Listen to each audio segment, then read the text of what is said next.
आज जो हमारा पेपर है, आप लोगों ने कहा था कि 2018 का पेपर कर लें, तो आज हम वो कर रहे हैं। 2018 मई जून पेपर 4-1 A2 फिजिक्स। ठीक है जी। और क्वेश्चन 1 से शुरू करें। वैसे इस चैप्टर के बहुत सारे क्वेश्चन हो सकते हैं हमने टॉपिकल प्रैक्टिस में कर लिए हैं, क्योंकि यूजुअली जो मैंने आपको टॉपिकल प्रैक्टिस करवाई थी क्वेश्चंस चैप्टर्स पढ़ाते वक्त, वो 2016 से 2019 के बीच के क्वेश्चंस की थी ज़्यादातर। ठीक है, बट एनीवेज कंटिन्यू करते हैं।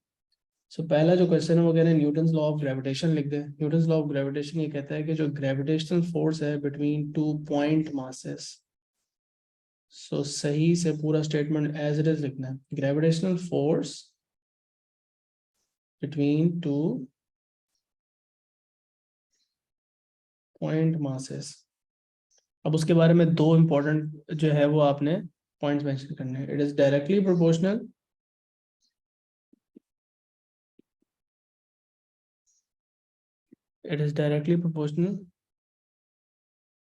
to the product of masses and inversely proportional to r square, या फिर आप उसको पूरी बात लिखोगे कि वो क्या है, उनकी सेपरेशन के स्क्वायर से इनवर्सली प्रोपोर्शनल है। Inversely proportional to the square of their separation. ठीक। A distant star is orbited by several planets. Each planet has a circular orbit with different radius. Each planet orbits at a constant speed. Explain whether they are in equilibrium or not. इसका answer no होता है। They are not in equilibrium. जो भी चीज circular motion में है, बेशक उसकी स्पीड यहाँ पे कांस्टेंट है, लेकिन इसका मतलब ये नहीं है कि वो कांस्टेंट स्पीड पे वो इक्विलिब्रियम है। उसकी वजह क्या है? बिकॉज डायरेक्शन चेंज हो रही है, इसका मतलब वेलोसिटी चेंज हो रही है, since velocity is a vector and when velocity is changing you are not in equilibrium because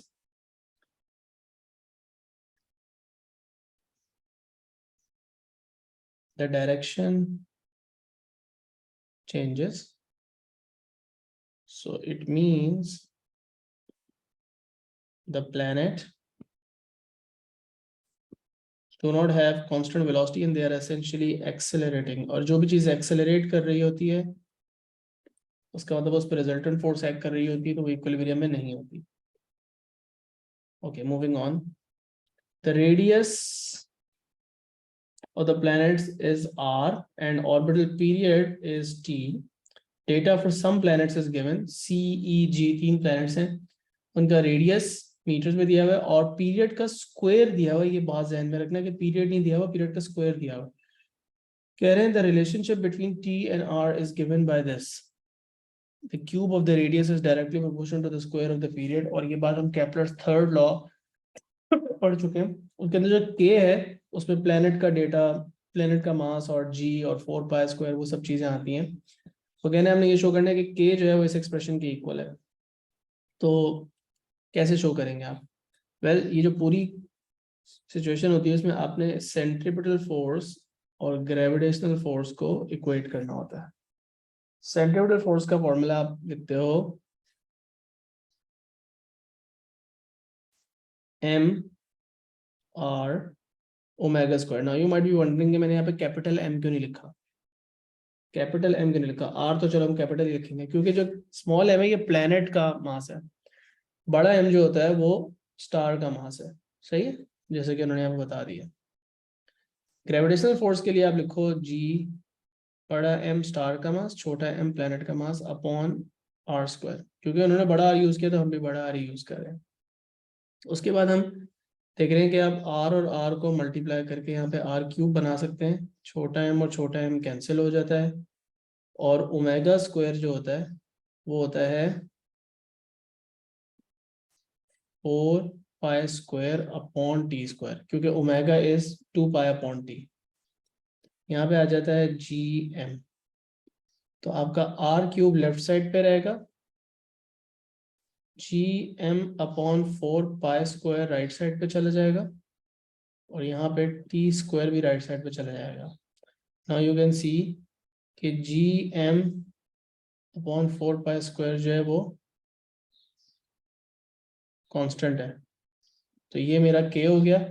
बाकी आर क्यूब और टी स्क्वायर प्रोपोर्शनल है, जैसे कि ऊपर वाली एक्सप्रेशन में भी लिखा हुआ है। ठीक, चलो आखिरी पार्ट करेंगे। Use the data for 3 planets, 3 planets का बोल दिया उन्होंने, and expression for K to calculate the mass M of the star. वैसे तो आप एक प्लेनेट का डेटा यूज करके भी निकाल सकते हो। एक प्लेनेट का डेटा अगर यूज करो, जैसे सी का डेटा यूज कर लो, तो आर की वैल्यू उठाओ, यहां डाल दो। टी स्क्वायर की वैल्यू उठाओ, यहां डाल दो। बाकी ये और ये तो आपको पता ही है, तो एम जो रह जाएगा उसको फाइंड आउट कर लो। ये काम आप जो है वो 3 प्लैनेट्स के साथ भी कर, तीनों के साथ अलग अलग कर लो और एवरेज जो कोई मास आता है वो दे दो।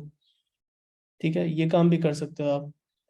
या फिर आप केपलर्स थर्ड लॉ को यूज कर सकते हो, और लॉ ये कहता है कि भाई आर क्यूब और टी स्क्वायर जो है वो डायरेक्टली प्रोपोर्शनल है, तो इनका जो रेशियो है वो कांस्टेंट रहेगा। मतलब R cube upon T square is equal to constant K. तो आप पहले के की वैल्यू वहां से निकाल लो, मल्टीपल प्लैनेट्स का डेटा यूज करके। एटलीस्ट 3 में से एटलीस्ट 2 प्लैनेट का डेटा लाजमी यूज करो। तो आप क्या करोगे, आप बोलोगे यार R cube upon T square जो है वो के बराबर है। ठीक है, अब आप के की एटलीस्ट 2 वैल्यूज निकाल के उनका एटलीस्ट एवरेज ले लो। ठीक है, तो आप क्या करो, आर क्यूब की वैल्यू डालने के लिए पहले 9 सी का डेटा यूज कर लो, और लेट सपोज जी का डेटा यूज कर लो, तो 9.6 टाइम्स 10 टू द पावर 10 का क्यूब करना है। और टी को, टी स्क्वायर की जो वैल्यू है वो है 2.5 टाइम्स 10 टू द पावर 11। लेकिन अब इम्पोर्टेंट बात यह है कि ये ऑलरेडी स्क्वायर्ड है value, so you will not have to square it. इसको आपने स्क्वायर नहीं करना, ये ऑलरेडी हुई हुई है स्क्वायर। इससे आपके पास k1 की वैल्यू आ जाएगी। तो पहली k की वैल्यू क्या आती है, k की वैल्यू आती है आपके पास पहली एक मिनट रुकना। सो 9.6 टाइम्स 10 टू द पावर 10, इसको करना है हमने क्यूब, नीचे 2.5 टाइम्स 10 टू द पावर 11। इससे k की वैल्यू आती है जी 3.538 टाइम्स 10 टू द पावर 21। ये कह लो मेरा k1 हो गया। एक और k की वैल्यू निकाल लेता हूँ g का डाटा यूज करके। सो 2.1 और 2.6,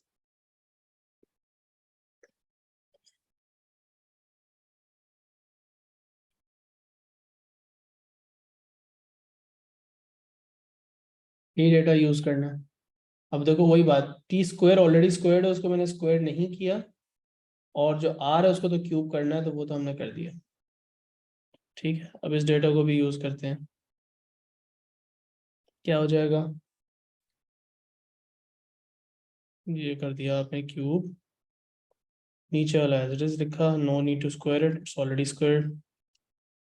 यहाँ पे k2 की वैल्यू आ रही है 3.562 टाइम्स 10 टू द पावर 21। ये कहता था मेरा k2 है। अब एवरेज k निकाल लो, इन दोनों k की एवरेज निकाल लो। तो हो जाएगा 3.562 प्लस 3.538, और फिर इसको डिवाइड बाय 2 कर दो। एवरेज के आ रहा है G 3.55 times 10 to the power 21, sorry. Average K की वैल्यू आ गई। और जब एवरेज के की वैल्यू आ गई, तो के जो है उसकी एक्सप्रेशन आप ऑलरेडी शो कर चुके हो कि इसके इक्वल है। तो के को इससे इक्वेट कर दो, और यहाँ से जो है वो एम निकाल लो। So since K is G M upon 4 pi square, इसमें आप के की वैल्यू एवरेज वाली डाल लो, जी की वैल्यू डालो 6.67 टाइम्स 10 टू द पावर -11।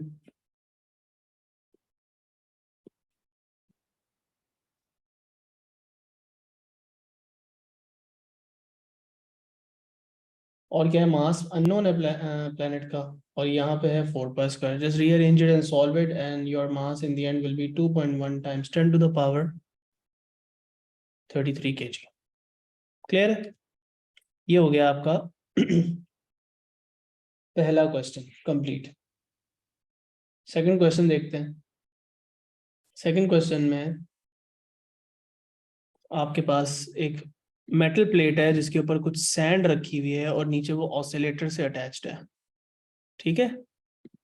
और वो जो ऑसिलेटर है उसको आप उससे प्लेट को वाइब्रेट करवा सकते हो.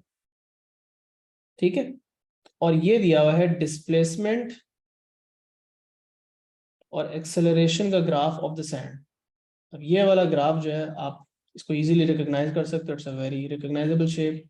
कह रहे हैं how it can be deduced that sand is undergoing simple harmonic motion. इस ग्राफ से कैसे पता चलता है कि ये सिंपल हार्मोनिक मोशन है? वेल, इस ग्राफ की दो प्रॉपर्टीज होती हैं जो इंपॉर्टेंट होती हैं. पहली बात कि ग्राफ जो है वो स्ट्रेट लाइन है. Straight line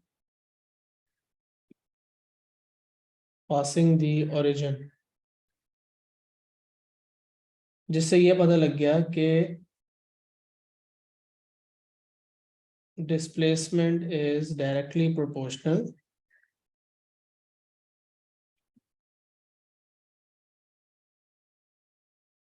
to, sorry displacement नहीं, डिस्प्लेसमेंट तो इंडिपेंडेंट वेरिएबल है. एक्सेलरेशन जो कि y एक्सिस पे है और डिस्प्लेसमेंट जो कि x एक्सिस पे, वो एक दूसरे से डायरेक्टली प्रोपोर्शनल है. तो पहली बात तो यहाँ से ये पता चलती है.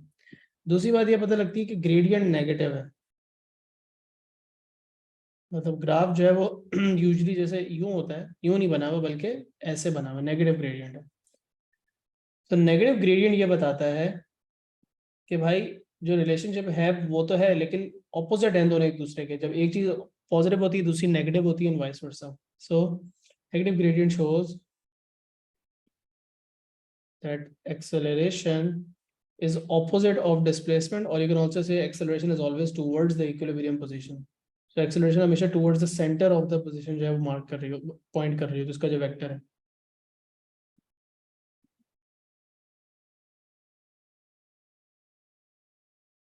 डिस्प्लेसमेंट पॉजिटिव होगी टू द राइट, तो एक्सेलरेशन नेगेटिव होगी and vice versa. Calculate the frequency. Frequency निकालने के लिए इस ग्राफ से आपको क्या मिलेगा?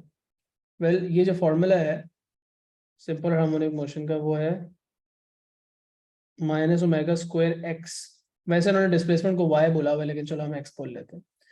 अब यहां से आप कोई भी कोऑर्डिनेट पिक करो, कोई भी कोऑर्डिनेट पिक कर लो, ये वाला जो मर्जी, 0,0 के अलावा, और ओमेगा की वैल्यू निकाल लो. या फिर आप कह लो कि यार जो ग्रेडियंट है ग्राफ का वो ओमेगा के इक्वल है. क्यों? क्योंकि ये y is equal to M X है ना. y is equal to M X plus C तो है नहीं, उसको तो भूल जाओ. तो ये जो आपका m है ग्रेडियंट, वो ओमेगा के बराबर होता है. लेकिन क्योंकि पहला पॉइंट आपका 0,0 ही होगा हमेशा, so there is really no point taking the gradient. Just take any coordinate and that essentially is your gradient. ठीक है. तो आप ओमेगा को निकाल लो. ग्रेडियंट ओमेगा स्क्वायर के बराबर होता है, तो ओमेगा कैसे आएगा? ओमेगा स्क्वायर, यानी यहाँ से आप वैल्यूज डाल लो. अब जैसे यहाँ पे आपका, आप एक ही वाला कोऑर्डिनेट उठा लो. I don't know, let's take this point. So यहाँ पे जो डिस्प्लेसमेंट है वो 6 mm है. इस बात को ध्यान में रखना, उसको मीटर्स में कन्वर्ट करना पड़ेगा.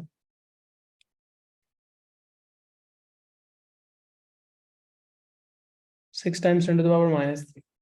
और एक्सेलरेशन जो है वो y एक्सिस से आ रही है जी 3.4, -3.4 आ रही है. और ये क्योंकि माइनस साइन यहाँ पे लगा हुआ है, तो जब ये भी नेगेटिव होगा तो ये नेगेटिव नेगेटिव कैंसिल हो जाएगा. तो -3.4 आ रही है, माइनस माइनस साइन गया. Now you can calculate omega and then take the under root and find out omega की वैल्यू. तो ओमेगा क्या आ रहा है भाई? जल्दी से आओ निकालें. Under root fraction 3.4 divided by 6 times 10 to the power -3 मेरा ओमेगा आ रहा है 23.8। ओमेगा होता है 2 पाई इंटू फ्रीक्वेंसी। सो अगर 23.8 को 2 पाई से डिवाइड करूं, फ्रीक्वेंसी आनी चाहिए, तो आंसर को 2 पाई से डिवाइड किया, 3.788 आ रहा है, जिसको मैं राउंड ऑफ करके 3.8 हर्ट्ज फ्रीक्वेंसी लिख दूंगा। All clear? कोई सवाल हो तो बेटा मुझे चैट में पूछ लेना। मैं स्लो स्लो स्पीड पे ही चल रहा हूँ आज, ज़्यादा भाग नहीं रहे थे। Amplitude of oscillation is gradually increased. Okay, amplitude is gradually increased beyond 8 mm. 8 mm की क्या स्पेशल बात है? 8 mm तक ग्राफ बना हुआ, तो कह रहे हैं हम 8 mm से ज्यादा हम एम्पलीट्यूड को बढ़ाते हैं। अच्छा, फिर जाहिर सी बात है, आप एम्पलीट्यूड बढ़ाएंगे तो आपको ग्राफ से पता चल रहा है कि एक्सेलरेशन उससे डायरेक्टली प्रोपोर्शनल है, तो एक्सेलरेशन भी बढ़ेगी, एक्सेलरेशन भी इंक्रीज होगी मेरे ऑसिलेशंस की। फ्रीक्वेंसी को कांस्टेंट रखा जा रहा है, फ्रीक्वेंसी इज केप्ट कांस्टेंट, और एम्पलीट्यूड को बढ़ा रहे हैं, फ्रीक्वेंसी को बराबर रख रहे हैं। एट वन एम्पलीट्यूड, एक ऐसी value, sand is seen to lose contact with the plate. So sand basically starts jumping up. जो सैंड रखी हुई है आपकी प्लेट के ऊपर, इसकी जंप लगने लग जाती है। अब ये जो लूज कॉन्टैक्ट वाला सवाल है ना, ये पूरे सिलेबस में कहीं भी आ जाए, you always must understand that whenever something is losing contact with the surface, the normal reaction force becomes zero. N approaches the value of zero. The important बात है. So for the plate, when the sand first loses contact with the plate, when does that happen? Greatest downwards acceleration होनी चाहिए plate की। Plate की जब downwards greatest acceleration होगी, तभी possible है कि सैंड उससे कांटेक्ट लूज कर सके। तो ग्रेटेस्ट डाउनवर्ड्स एक्सेलरेशन कब होगी? जब प्लेट अपनी, मतलब ग्रेटेस्ट नेगेटिव एक्सेलरेशन होनी चाहिए, मैक्सिमम नेगेटिव एक्सेलरेशन होनी चाहिए। And when does that happen? When displacement is maximum positive displacement. मतलब जब प्लेट अपनी हाईएस्ट पोजीशन पे होगी और नीचे की तरफ डायरेक्शन चेंज करने वाली होगी, तो sand will lose contact with the plate. Imagine करो, अगर आपने खुद कभी किया हुआ, पैनकेक बना रहे हो या फ्राई अंडा बना रहे हो और फ्राई पैन में रखा हुआ, तो जब उसको ऊपर नीचे आप कर रहे हो तो the exact moment at which the thing loses contact with the pan is when it is at the highest position and you're about to move it down. That's when it happens. So आपने बताना है at the highest position, या maximum positive displacement लिख दो, same thing.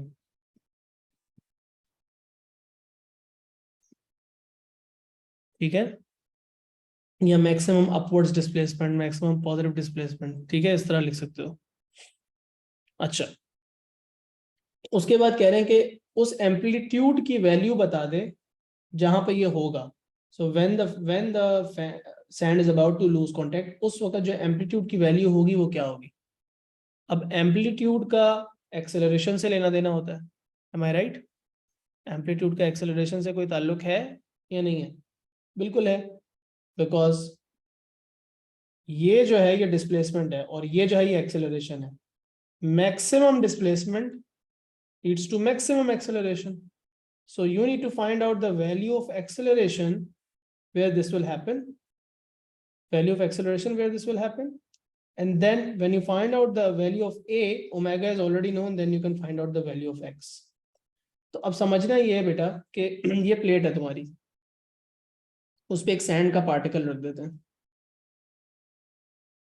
ये एक sand का particle है। सो when the particle loses contact with the plate, अब इस वक्त इस पे नॉर्मल रिएक्शन फोर्स हो गई जीरो, मतलब नॉर्मल रिएक्शन फोर्स तो एक्ट ही नहीं कर रही, तो कौन सी फोर्स रहेगी इस पे? एक ही वाहिद फोर्स इस पे एक्ट कर रही है, जो कि है इसका वेट। तो जब किसी चीज पे उसका सिर्फ और सिर्फ वेट ही एक्ट कर रहा होता है, तो उसकी एक्सेलरेशन कितनी होती है? By the way, I mean you don't need to calculate it, you can actually know this, कि जब भी किसी चीज पे सिर्फ और सिर्फ वेट की फोर्स एक्ट कर रही होती है, उसकी एक्सेलरेशन क्या होती है? पहले तो आप खुद ही बता दो, वरना हम इसको कैलकुलेट कर लेंगे। आपने पढ़ा हुआ है कि रिजल्टेंट फोर्स, ये वैसे आपको याद ही होना चाहिए। Anyone who can tell me, if only weight is acting, what's your acceleration? But अगर आप इसको ऐसे लिखना पसंद करते हैं तो आप ऐसे भी लिख सकते हैं, resultant force is equals to ma, and resultant force is basically your weight minus normal reaction force और normal reaction force minus weight is equals to ma, और ये तो 0 है और ये mg है और ये ma है, सो mg इक्वल्स ma, m और m कट गया, इससे पता लगा कि एक्सेलरेशन माइनस 9.81 के बराबर होनी चाहिए। अब इसमें माइनस साइन इतना इंपॉर्टेंट नहीं है because we are just calculating the amplitude, तो वैल्यू इंपॉर्टेंट है, you can ignore the minus sign, but that is the important thing कि एक्सेलरेशन जब किसी भी बॉडी पे सिर्फ और सिर्फ वेट की फोर्स एक्ट कर रही है और कोई फोर्स नहीं एक्ट कर रही हो, क्योंकि नॉर्मल एक्शन फोर्स तो 0 हो गई ना जब इसने कॉन्टैक्ट लूज कर दिया, तो भाई M A is equal to M G हो जाता है और ए जो है वो जी के बराबर आ जाता है और जी जो है वो 9.81 होता है, तो एक्सेलरेशन 9.81 हो गई। अब बात ये समझ में आ रही है कि अगर आपको एक्सेलरेशन पता चल चुकी है तो आप कौन से फॉर्मूला में डालोगे, सिंपल हार्मोनिक मोशन का जो डिफाइनिंग फॉर्मूला उसी में डाल दोगे ये बात। तो आपको पता है कि A is maximum acceleration and maximum displacement. Maximum displacement is the amplitude that I want to find. I want to find out the x naught. तो एक्सेलरेशन आ रही है जी 9.81, साइन इंपॉर्टेंट नहीं है, डाल भी दो माइनस साइन तो उधर वाले माइनस साइन से कैंसिल हो जाएगा, so it's really not that important. Omega की वैल्यू आपने यहाँ पे ऑलरेडी निकाल ली थी 23.8, 23.8 को स्क्वायर करके यहाँ डाल दो, जवाब आ जाना चाहिए। क्या जवाब आएगा अभी देख लेते हैं, 9.81 डिवाइडेड बाय 23.8 का स्क्वायर, ये मीटर में आ रहा है आंसर, ये आंसर मीटर में आ रहा है 0.0173 meters. If you want that in millimeters, just multiply it by 1000, this will become 17.3 millimeters. And if you can round it off to two significant figures, then it's only 17. ठीक है, किया हुआ है हमने question topical में, ज्यादातर मैं बता रहा हूँ हमने टॉपिकल में किए हुए होंगे। Okay, what is meant by the internal energy of the system? Internal energy की definition बता दें। So it is the sum of randomly distributed potential and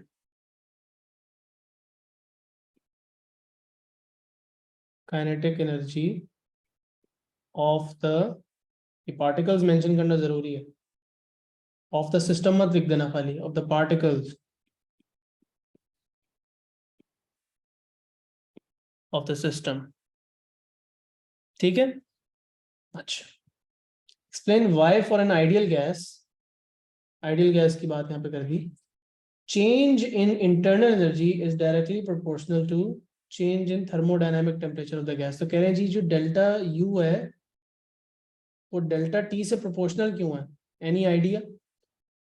ये हम फॉर्मूला जो है वो अब हम ये पढ़ चुके हैं, हमने एक फॉर्मूला पढ़ा हुआ है कि जो काइनेटिक एनर्जी होती है गैस की, एवरेज काइनेटिक एनर्जी एक मॉलिक्यूल की, वो क्या होती है 3/2 kT, के बोल्ट्जमैन कांस्टेंट होता है। तो आपको पता है कि मॉलिक्यूल की जो काइनेटिक एनर्जी है वो थर्मोडायनेमिक टेम्परेचर से डायरेक्टली प्रोपोर्शनल है इन एन आइडियल गैस, पहली बात तो आप ये लिखो। लेकिन इससे इंटरनल एनर्जी कैसे प्रोपोर्शनल हो गई, इंटरनल एनर्जी में तो पोटेंशियल और काइनेटिक दोनों होती हैं, तो आप पहले ये लिखो भाई, in an ideal gas, for an ideal gas, और जाहिर सी बात है अगर मैं यहाँ चेंज का साइन डालूंगा तो यहाँ भी चेंज का साइन डाल सकता हूँ, तो मैं बता चेंज के साथ लिख दूंगा, for an ideal gas change in average kinetic energy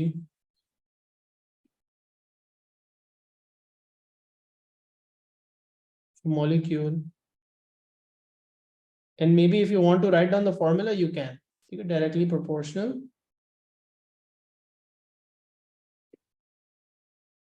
to the thermodynamic temperature। लेकिन उन्होंने ये नहीं पूछा, उन्होंने पूछा है कि इंटरनल एनर्जी जो है वो क्यों इससे प्रोपोर्शनल होगी। तो आपने बताना है कि आइडियल गैस के अंदर अजम्पशन ये है कि पार्टिकल्स के बीच में फोर्सेस तो होती ही नहीं है, तो पार्टिकल्स की पोटेंशियल एनर्जी तो होती ही नहीं है, पार्टिकल्स में पोटेंशियल एनर्जी नहीं होती आइडियल गैस के। इन एन आइडियल गैस हमने ये अजम्पशन की हुई है ना, 4 अजम्पशंस पढ़ी थी, उसमें एक अजम्पशन ये थी कि पार्टिकल्स के बीच में कोई फोर्सेस ऑफ अट्रैक्शन और रिपल्जन नहीं होती in an ideal gas. It is assumed that there are no forces between molecules, so no potential energy। अब अगर पोटेंशियल एनर्जी नहीं होगी बेटा, तो फिर सिर्फ काइनेटिक एनर्जी जो है, ऊपर आपने डेफिनेशन लिखी हुई है ना कि sum of potential and kinetic energy होती है इंटरनल एनर्जी। तो अगर पोटेंशियल एनर्जी जीरो हो गई तो सिर्फ और सिर्फ काइनेटिक एनर्जी का चेंज इंटरनल एनर्जी के चेंज के बराबर हो जाएगा। सो बस ये कंप्लीट हो गया आंसर। अब सो करके आगे जो फाइनल बात लिखनी है उसका कोई फायदा नहीं है। The point is basically complete. ठीक है। So no potential energy, internal energy is solely, हम भी बता देते हैं, चलो लिख देते हैं। So internal energy is only, तो वो बात सेल्फ एक्सप्लेनेटरी हो गई, लेकिन लिख देते हैं इज ओनली ड्यू टू के ऑफ द पार्टिकल्स। ठीक है जी। A cylinder has a volume of this, contains helium gas at a pressure of this, at a temperature this. Helium gas may be considered to be ideal, consisting of single atoms. Calculate the number of helium atoms. So capital N निकालना है आपको. This is what you want to find out. Is there a formula that we can use? Ideal gas formula use कर सकते हैं. PV is equals to N Boltzmann constant into thermodynamic temperature. Pressure की value डालो, volume की value डालो। अब volume के अंदर एक इंपॉर्टेंट काम यहाँ पे करना पड़ेगा। क्या करना पड़ेगा? सीएम क्यूब है, CM cube needs to be converted into metre cube. Who can tell me कि क्या करना पड़ेगा सीएम क्यूब को मीटर क्यूब में कन्वर्ट करने के लिए? सीएम को जब मीटर में कन्वर्ट करते हो तो 10⁻⁻² करते हो। जब सिर्फ सेंटीमीटर को मीटर में कन्वर्ट करते हो तो क्या करते हो? 10⁻² लगाते हो। जब आप सीएम क्यूब को मीटर क्यूब में कन्वर्ट करोगे तो 10⁻⁻² का क्यूब लगाना पड़ेगा, जो कि बेसिकली 10⁻⁻6 होता है। तो ये यहाँ लगाना पड़ेगा। ठीक है। एन आपका अननोन है। बोल्ट्जमैन कांस्टेंट क्या होता है बेटा? 1.38। बोल्ट्जमैन कांस्टेंट क्या होता है? 1.38 टाइम्स 10⁻⁻23। चेक कर लें जल्दी से। Boltzmann constant, right. और टेम्परेचर जो है यहाँ पे ऑब्वियसली थर्मोडायनेमिक टेम्परेचर आपने डालना है, तो वो केल्विन में कन्वर्ट होना लाजमी है, विच मीन्स के 25 plus 273. Now you solve this and you should get 2.8 times 10⁻25 molecules. ठीक है बेटा। पीजो इलेक्ट्रिक ट्रांसड्यूसर के बारे में सवाल है और अल्ट्रासाउंड के बारे में सवाल है, अभी हम 2 दिन पहले करके हटे। पीजो इलेक्ट्रिक ट्रांसड्यूसर जो है वो जनरेशन ऑफ अल्ट्रासाउंड में यूज होते हैं। One other use apart from ultrasound बता दें। मैंने कहा था कि आपके वो जो लाइटर होते हैं उसमें भी यूज होता है, लेकिन माइक्रोफोन का सबसे कॉमन यूज है, क्योंकि वो क्या करेंगे? साउंड एब्जॉर्ब करेंगे। जैसे अल्ट्रासाउंड एब्जॉर्ब करते हैं, उसको डिटेक्ट करते हैं, उसी तरह माइक साउंड को डिटेक्ट करता है। साउंड को एब्जॉर्ब करता है पीजो इलेक्ट्रिक ट्रांसड्यूसर। साउंड को एब्जॉर्ब करने से मटेरियल में कंप्रेशंस और रिफ्रैक्शंस बनती हैं, ऐसे मटेरियल वाइब्रेट करता है। मटेरियल जब वाइब्रेट करता है तो क्या होता है? वो उसको एक वोल्टेज सिग्नल में कन्वर्ट कर देता है। पीजो इलेक्ट्रिक ट्रांसड्यूसर साउंड की जो एनर्जी है उसको इलेक्ट्रिकल एनर्जी में कन्वर्ट कर देता है, और वो इलेक्ट्रिकल वोल्टेज का जो सिग्नल है वो भेज सकते हैं हम, उसको प्रोसेस कर सकते हैं, उसको वापस जो है वो स्टोर कर सकते हैं, साउंड की फॉर्म में कन्वर्ट कर सकते हैं, etcetera etcetera etcetera. Main principle behind the use of ultrasound. तो अल्ट्रासाउंड के 3 बड़े क्वेश्चंस आते हैं common: generation of ultrasound, detection of ultrasound and use of ultrasound. ठीक है। तो जो यूज ऑफ अल्ट्रासाउंड है उसके जो क्वेश्चन हैं उसका जवाब कैसे होगा इसको देख लेते हैं। 1 मिनट जरा वेट करो। आगे जरा कंटिन्यू करते हैं, just give me a minute.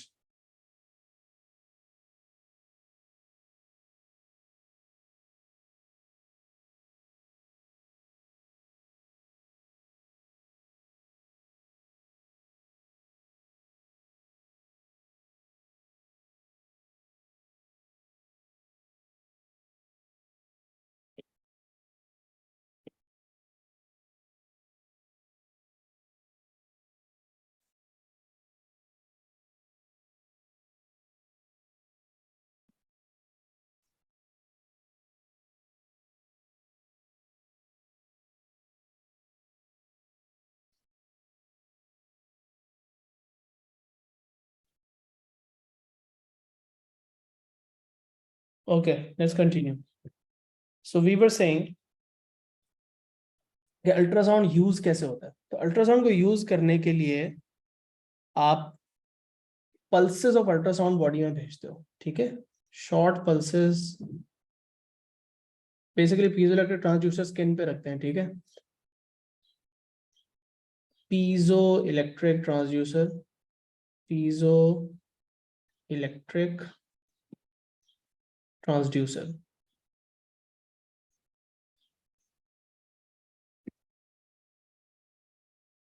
is placed on the skin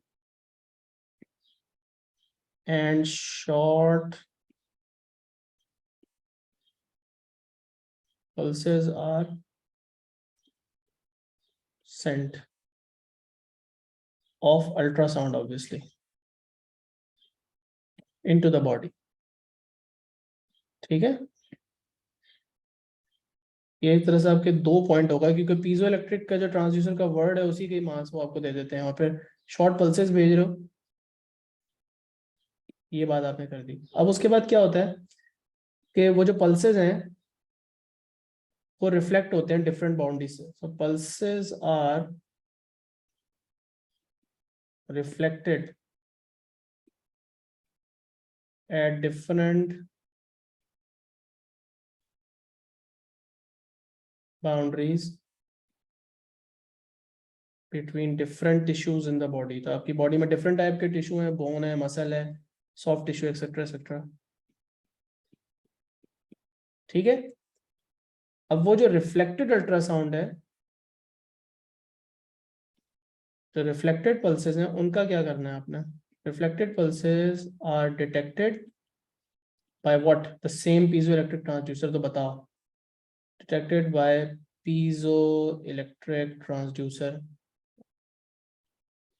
लंबा लिखने का दिल नहीं कर रहा, ठीक है।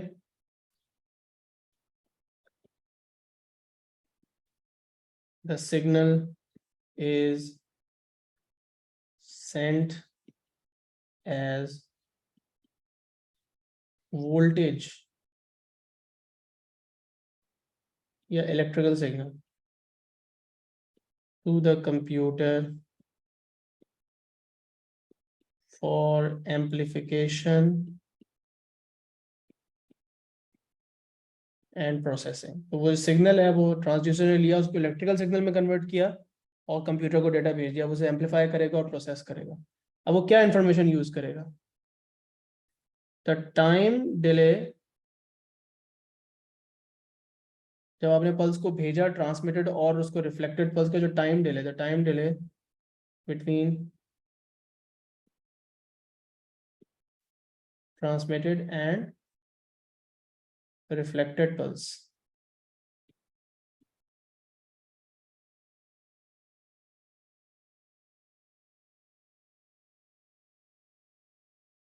gives information about what, gives information about the depth of the boundaries। जो different tissues हैं वो अब skin से कितना नीचे हैं, कितना पीछे हैं, वो कितने मिलीमीटर्स, कितने सेंटीमीटर्स ट्रेवल करना पड़ा पल्स को, वो टाइम डिले से पता चलेगा। तो gives information about the depth of boundaries। और उससे आप ऑर्गन का साइज और ऑर्गन की पोजीशन और उसमें कोई इन्फ्लेमेशन तो नहीं है ये पता लगा सकते हो ऑब्वियसली, ठीक है। उसके बाद जो इंटेंसिटी है पल्स की,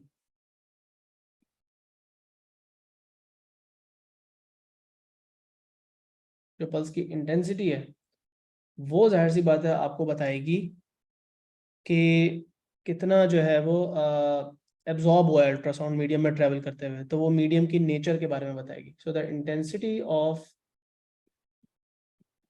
reflected pulse compared to the transmitted pulse will tell you कि कितना absorb हुआ अल्ट्रासाउंड, कितनी उसने पावर लूज की है, which tells you about the nature of the boundary through which the ultrasound were traveling. ठीक है, gives info about nature of the boundary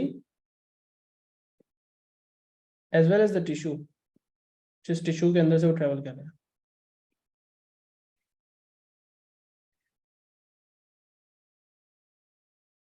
ठीक है जी, ये आपका कंप्लीट हो गया अल्ट्रासाउंड। ये वाला क्वेश्चन हम नहीं कर सकते, नहीं नहीं नहीं नहीं नहीं। अच्छा, ये बेसिकली जो है वो जियो स्टेशनरी सैटेलाइट्स तो आपने ग्रेविटेशनल ऑर्बिट्स में भी पढ़ी हैं, तो इतनी सी बात तो लिख ही लेते हैं। जियो स्टेशनरी सैटेलाइट अर्थ को ऑर्बिट कर रही है 24 आवर्स में। ऑब्वियसली डायरेक्शन ऑफ ऑर्बिट होता है जी वेस्ट टू ईस्ट, ये तो आपको पता ही होना चाहिए, वरना वो सेम पॉइंट के ऊपर कैसे। The position of the satellite relative to the earth surface, equator के ऊपर होती है, stays at a fix point but above the equator उसका ऑर्बिट होना चाहिए, और किसी डायरेक्शन में वो ऑर्बिट नहीं कर सकती। टिपिकल फ्रीक्वेंसी वगैरह अब आपको कुछ बताने की जरूरत नहीं है, सारा क्वेश्चन आगे कम्युनिकेशन के चैप्टर का है, so we just gonna skip all of that. Question 6 पे आएंगे डायरेक्ट। What is meant by electric field strength? E जो है ई उसका बताना है। तो बाय डेफिनेशन ई जो होता है बेटा वो क्या होता है? Electric force per unit test charge, और वो भी पॉजिटिव वाला, क्योंकि इलेक्ट्रिक फील्ड स्ट्रेंथ एक वेक्टर है तो उसकी डायरेक्शन भी इंपॉर्टेंट है, इसलिए बताना है कि पॉजिटिव चार्ज। हम बताएंगे force per unit positive charge, क्योंकि नेगेटिव चार्ज पे तो अपोजिट डायरेक्शन में फोर्स रहेगी ना, तो हमें बताना है कि positive charge, force per unit positive charge. That's it, that's the definition, इसको बहुत लंबा करने की जरूरत नहीं है। ठीक है जी, आगे चलेंगे। एन आइसोलेटेड मेटल स्फेयर है, इसका रेडियस इतना है, पॉजिटिवली चार्ज है, स्फेयर ए इज शोन, इसका 26 रेडियस है। Electrical breakdown, spark occurs when electric field strength exceeds 2 times 10 to the power 4. Maximum charge बता दें that can be stored on the sphere. well, आपको electric field strength का एक formula तो अभी ऊपर मैंने बताया ना, फोर्स पर यूनिट चार्ज, पर एक पॉइंट चार्ज, जो कि स्फीयर को एक पॉइंट चार्ज अज्यूम किया जा सकता है, तो एक पॉइंट चार्ज के किसी भी जगह पे, उसे यहाँ पे यहाँ पे यहाँ पे ई की वैल्यू निकालनी हो, यहाँ पे हमें वैसे टेक्निकली स्फीयर के ऊपर सरफेस पे निकालनी है, ई की वैल्यू कैसे निकाली जा सकती है उसको हमने डिराइव किया हुआ फॉर्मूला को, और वो होता है जी के क्यू। के इज द कांस्टेंट जो कि एप्सिलॉन नॉट से आता है अपॉन आर स्क्वायर। अब के जो है वो होता है 8.99, या आप पीछे से देख भी सकते हो, डेटा में लिखा हुआ होता है times 10 to the power 9। Q आपने निकालना है, आर आपको पता है 26 टाइम्स 10 टू द पावर, इसको 0.26 ही लिख लेते हैं यार आसानी, इसका स्क्वायर होगा। और इलेक्ट्रिक फील्ड स्ट्रेंथ की वैल्यू अभी अभी आपने जो है वो ऊपर उन्होंने बताई है कि इलेक्ट्रिक फील्ड स्ट्रेंथ इतनी होगी जब वो स्पार्क होगा। तो इलेक्ट्रिक फील्ड स्ट्रेंथ पता चल गई, तो चार्ज उसका कितना स्टोर हो सकता है वो आप क्यू की वैल्यू अननोन निकाल लो, ये एक्सप्रेशन है। क्यू को सब्जेक्ट बनाओ, सॉल्व करो। सो क्यू की वैल्यू आ रही है जी 1.5 times 10 to the power -7 coulomb. अब ये है एक और metal sphere, a second sphere B also with plus Q charge, charge उतना ही है, हैज अ रेडियस ऑफ 52। कह रहे हैं इस पे एडिशनल चार्ज कितना आ सकता है, बट बताना क्या है इन टर्म्स ऑफ क्यू, मतलब क्यू के मुकाबले में और कितना चार्ज इस पे स्टोर हो सकता है बिफोर इस पे इलेक्ट्रिकल ब्रेकडाउन होकर हो। तो इलेक्ट्रिकल ब्रेकडाउन तो देखो ई की वैल्यू तो वही रहेगी, इलेक्ट्रिकल ब्रेकडाउन तो इलेक्ट्रिक फील्ड स्ट्रेंथ पे ही डिपेंड करता है, और वो है 2 टाइम्स 10 टू द पावर 4। लेकिन इस पे इलेक्ट्रिक फील्ड स्ट्रेंथ सरफेस के ऊपर इलेक्ट्रिक फील्ड स्ट्रेंथ जो है वो उस वैल्यू तक पहुंचने में चार्ज को ज्यादा स्टोर करवाना पड़ेगा, क्योंकि इसका स्फेयर का एरिया ज्यादा है, तो ज्यादा चार्ज स्टोर करेंगे तब उतनी इलेक्ट्रिक फील्ड स्ट्रेंथ रीच होगी, तो इसका रेडियस ज्यादा है। तो अब सारी कहानी यहाँ पे ये बनती है कि आप वही फॉर्मूला ही दोबारा से यूज कर लो, इसको ओवर कॉम्प्लिकेट नहीं करते, कोई प्रोपोर्शंस वगैरह में नहीं घुसते हैं, सिंपल फॉर्मूला यूज करते हैं। Electric field strength is equal to K Q two लिख दो, यहाँ पे क्यू बी लिख देता हूँ, अपॉन आर स्क्वायर। ठीक है, अब ये तो यहाँ पे वही रहेगा, के की वैल्यू भी वही रहेगी। आप कर सकते थे इसको प्रोपोर्शन से भी ऑनेस्टली, क्योंकि वो सिर्फ बस आर की वैल्यू डबल कर रहे हैं, और आर स्क्वायर डबल होगा तो चार्ज जो है वो आई गेस 4 गुना बढ़ जाएगा, 4 गुना ज़्यादा आएगा, और आंसर एंड में आई गेस 3Q आ जाएगा, क्योंकि 4 गुना बढ़ेगा, क्यू से 4Q उसमें स्टोर हो सकता है, तो 3Q एडिशनल चार्ज आ जाएगा। ये सारा मेंटली हो गया क्वेश्चन मेरे जहन में तो, बट ऑब्वियसली हम इसको वर्किंग के थ्रू शो कर सकते हैं। तो यहाँ पे ये डाला, नया जो चार्ज की वैल्यू है वो स्टोर हो सकती है वो निकालेंगे, और यहाँ पे आप नया रेडियस डाल दोगे तो चार्ज की वैल्यू क्या आएगी। अब जो नए स्फीयर पे चार्ज स्टोर हो सकता है मैक्सिमम, उसकी वैल्यू आ रही है, जल्दी से देख लें, 2 × 10⁴ इंटू 0.52 का स्क्वायर डिवाइडेड बाय 8.99 × 10⁹ जवाब आता है जी 6.0, कितना 6 × 10⁻⁻7 कूलम। उसमें कितना आ रहा था 1.5, इसमें आ रहा है 6। तो कहना है से कि जो क्यू बी पे चार्ज है it is 4 times the charge of Q A. Basic maths है ना ये, 1.5 और 6 को डिवाइड करो तो 4 आता है। ठीक है, तो मुझे पता लग गया कि क्यू बी पे जो चार्ज आ रहा है वो 4 times bigger than Q A आ रहा है, लेकिन उन्होंने एडिशनली पूछा है कितना होगा। तो अगर बी पे चार्ज है 4Q और उस पे चार्ज था Q, तो एडिशनल चार्ज कितना आया 3Q। हाँ, मैं 3Q लिख दूंगा। अच्छा, what is meant by a parallel capacitance of a parallel plate capacitor. जब भी पैरेलल खाली कैपेसिटेंस का पूछे तो C is equal to Q upon V, right, charge stored per unit potential difference. लेकिन अगर charge capacitance of a parallel plate capacitor पूछे तो फिर आपने पूरा उसका वन प्लेट का चार्ज और सारी बात जो है उसको प्रॉपर तरीके से लिखना है। तो आपने बताना है तो यही कैपेसिटेंस, कैपेसिटेंस है तो वही, फॉर्मूला तो लिखोगे ही आप, चार्ज और यहाँ पे आ जाएगा पोटेंशियल डिफरेंस। ठीक है, वोल्टेज। अब आप बताओगे where charge is the value stored on one plate of the capacitor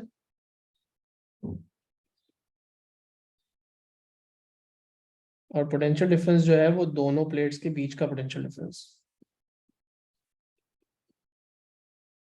बस ये बात बताएं, ठीक है, ओके। अब वो कह रहे हैं जी पैरेलल प्लेट कैपेसिटर आपको शो किया है, और ये टू वे स्विच वाले सबसे ज्यादा क्वेश्चंस आते हैं कि इस तरफ लगाएंगे तो चार्ज होगा और इस तरफ लगाएंगे तो डिस्चार्ज हो जाएगा। एमीटर लगाया हुआ है करंट मेजर करने के लिए। तो पहले कह रहे हैं switch S is position x, battery 120 volt की है तो कैपेसिटर को फुली चार्ज कर देगी। Switch is then moved to position Y, capacitor is discharged through an ammeter. Switch vibrates so that it is first in position X, then moves to position Y and then back, and it happens 50 times each second. So उसकी जो position X से Y फिर वापस आता है, ये 1 second में 50 दफा होता है, मतलब उसकी जो प्रॉपर फ्रीक्वेंसी है वो 50, एक पूरी ऑसिलेशन की जो फ्रीक्वेंसी है वो 50 हर्ट्ज है। करंट जो रिकॉर्ड कर रहे हैं वो है एमीटर पे 4.5 माइक्रो एम्पियर। कह रहे हैं चार्ज बता दें in coulombs that passes through the ammeter in 1 second. Well, charge तो सिंपल होता है ना, करंट इनटू टाइम, ये तो बेसिक डेफिनेशन आप लोग करंट की डेफिनेशन से पढ़ के आए वो एएस में। और चार्ज जब करंट इनटू टाइम होता है और क्योंकि उन्होंने कह दिया 1 second, so do we really need to even multiply the time? Time तो 1 हो जाएगा यहाँ पे। 4.5 टाइम्स 10⁻⁻6 और मल्टीप्लाई बाय 1 करना है, तो बस यही आंसर भी हो जाएगा। ये क्या सवाल हुआ? ठीक है जी, बस 10⁻⁻6 लगाना था। ये हो गया आपका चार्ज फ्लोइंग इन 1 सेकेंड। अब वो कह रहे हैं जी, charge on one plate of the capacitor each time that it is charged. अब वो कह रहे हैं जब एक दफा कैपेसिटर चार्ज होता है तो उसकी एक प्लेट पे कितना चार्ज स्टोर हो सकता है। अब इस बात का हम कैसे पता लगा सकते हैं? क्या हमें कैपेसिटर की कैपेसिटेंस का बताया है उन्होंने? नहीं बताया। वोल्टेज बताया है 120। ओके, क्या कहानी यहाँ पे हो सकती है, इसको देखना पड़ेगा। Charge each time that it is charged.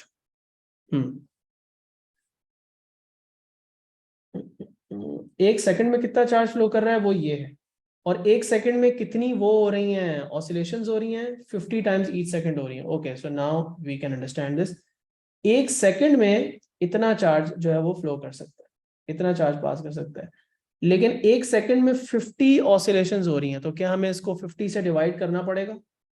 मतलब कहने का ये है कि भाई एक सेकंड में इतना चार्ज फ्लो कर रहा है,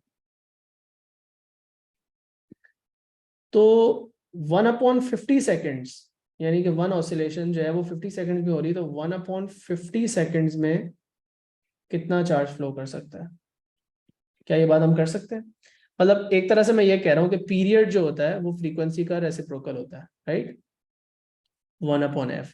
आपको पता है फ्रीक्वेंसी है 50 हर्ट्ज, तो पीरियड क्या है? 1/50। Hence I wrote 1/50 over here. I hope that is understandable. इसको आप डेसिमल में भी लिख सकते हैं, 0.002 आई गेस। क्या आएगा 1/50? क्या आता है? 0.02। अब यहाँ पे 0.02 भी लिख सकते हो, ठीक है? ये लो 0.02 लिख दो। तो अगर 1 सेकंड में इतना चार्ज फ्लो करता है तो 0.02 सेकंड में कितना चार्ज फ्लो करता है? वेल, क्रॉस मल्टीप्लाई करो तो पता चलता है कि ये 9.0, इसको क्रॉस मल्टीप्लाई किया तो 9 टाइम्स 10⁻⁻8 कूलम्स का चार्ज फ्लो कर सकता है। 9.0 टाइम्स 10⁻⁻8 लिख देंगे हम यहाँ पे। अब वो कह रहे हैं कैपेसिटेंस बता दें कैपेसिटर की। Well, capacitance is Q/V। तो एक दफा जब वो फुली चार्ज होता है तो उसमें एक प्लेट पे इतना चार्ज स्टोर होता है, और उसके अक्रॉस जो वोल्टेज होता है वो 120 का होता है। फेरेड्स में ही निकालेंगे वैल्यू। ये जवाब आ रहा है जी 7.5 टाइम्स 10⁻⁻10 फेरेड्स। ये हो गया हमारा कैपेसिटेंस। सेकंड कैपेसिटर है एक और, जिसकी capacitance equal to the first capacitor है, और वो सीरीज में लगा दिया। Affect on the current recorded on the ammeter. Okay जी, गुड। सीरीज में कैपेसिटर लगाने से कैपेसिटेंस को क्या होगा? हाफ होगी, डबल होगी? हाफ। ओके, इब्राहिम पूछ रहे पार्ट 2 दोबारा एक्सप्लेन कर दें। ओके बेटा, उन्होंने कहा कि एक दफा जब स्विच यहां से यूं, एक सेकंड में जो करंट फ्लो करता है वो आप बता दें। करंट एक सेकंड में कितना फ्लो करता है? एक सेकंड में करंट इतना फ्लो कर रहा है, आपने निकाला, क्योंकि करंट जो है वो 4.5 माइक्रो एम्पेयर है, तो current is this much current is flowing. वो तो आईटी से आ गया। अब अगर है कि एक दफा जब ऑसिलेट करता है स्विच, तो उसमें कितना चार्ज स्टोर होता है कैपेसिटर पे? अब आपको पता है कि एक सेकंड में कितना चार्ज फ्लो कर रहा है, इतना। एक ऑसिलेशन होने में कितना टाइम लगता है? 0.02 second. Since there were 50 oscillations per second, so if the frequency is 50, right, 50 hertz की फ्रीक्वेंसी है, तो पीरियड हो गया 1/50, यानी कि एक ऑसिलेशन में 1/50 या 0.02 सेकंड्स लगते हैं। तो अगर एक सेकंड में इतना चार्ज फ्लो करता है तो 0.02 सेकंड्स में कितना चार्ज फ्लो करेगा, वो हमने क्रॉस मल्टीप्लाई करके यहाँ पे ये बताया। ठीक है, सिंपल प्रोपोर्शन से किया, सिंपल जो आपका यूनिटरी मेथड है। कैपेसिटेंस फिर उससे आगे निकाल लिया हमने Q/V से। अब वो कह रहे हैं जी सीरीज में एक और कैपेसिटर लगा देने से कैपेसिटेंस बढ़ेगी या कम होगी? हाँ भाई बताओ लड़कों, क्या होगा कैपेसिटेंस को? सी और सी की ओवरऑल कैपेसिटेंस क्या होगी? कौन बता रहा है? बढ़ेगी या कम होगी? याद रखो, अगर कुछ कंफ्यूजन हो रही है तो रेजिस्टेंस का उल्टा होता है। जो आपने एएस में रेजिस्टेंस पढ़ा था उसका उल्टा होगा, तो ओवरऑल कैपेसिटेंस हो जाएगी 1/2C। So capacitance is now half combined capacitance circuit की आधी हो गई है।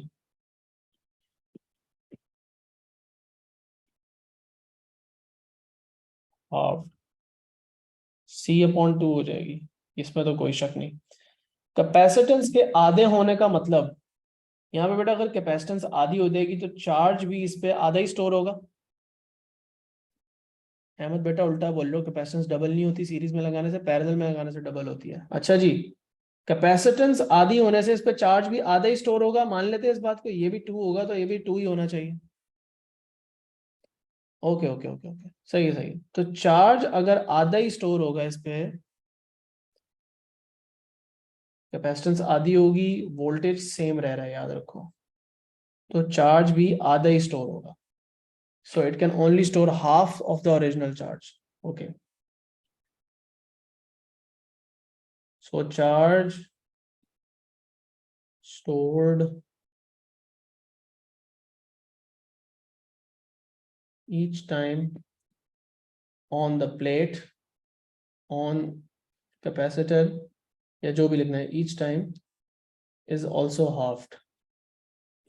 अब अगर यहां से आपने बोला कि यार ये आधा हो रहा है, तो आपने कहा कि यार ये भी आधा हो रहा है। अब अगर ये वैल्यू आधी हो रही तो क्या ये वाली वैल्यू अगर आधी हो रही तो क्या ये वाली वैल्यू भी आधी नहीं होगी? Charge flowing per second 0.02 seconds में, अब 0.02 सेकेंड में अब उससे आधा चार्ज फ्लो कर रहा है जो पहले फ्लो कर रहा था, तो 1 सेकेंड में भी उसका आधा ही चार्ज फ्लो करेगा। तो अगर आधा ही चार्ज फ्लो कर रहा है पर सेकेंड, तो करंट आधा हो गया ना, बिकॉज करंट का मतलब क्या होता है? Charge flowing per second.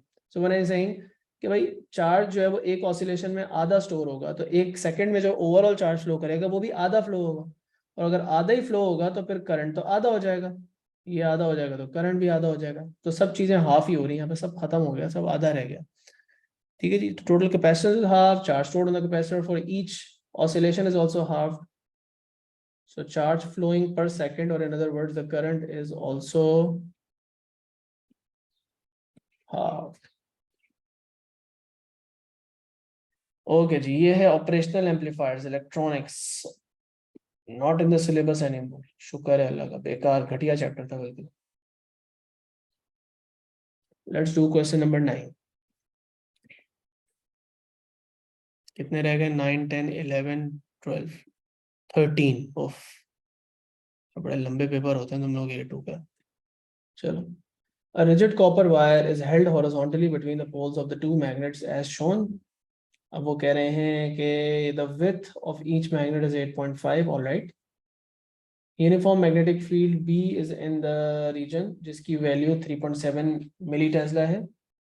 0 outside the region है। The angle between the wire and the magnetic field is theta. तो वायर को बिल्कुल सीधा नहीं गुजार रहे मैग्नेटिक फ्लक्स लाइन से, थोड़ा टेढ़ा रखा हुआ है। अगर आप टॉप व्यू पे फोकस करें तो वो इंपॉर्टेंट है। So you can see that the angle is, by reference to the side view, stated explain the direction of the force on the magnets. On the magnets, magnets को bold किया है, लेकिन आप पहले लेफ्ट हैंड रूल लगा के wire पे बताओगे किस डायरेक्शन में फोर्स लगेगी with respect to the side view and on the magnet. इस वाले व्यू को देखो और पहले लेफ्ट हैंड रूल लगाओ और बताओ वायर पे किस डायरेक्शन में फोर्स लगेगी। वेल, लेफ्ट हैंड रूल लगाते हैं तो मिडिल फिंगर मेरी राइट की तरफ जाएगी, नॉर्थ टू साउथ, मेरी index finger into the page जा रही है, वायर पे फोर्स लग रही है अपवर्ड्स, वायर पे लग रही है फोर्स अपवर्ड्स, सो मैग्नेट पे फोर्स लगेगी downward, equal and opposite downward force, that's third law. तो अब हम बताएंगे by Fleming's left hand rule, force on the wire is upwards. By Newton's third law,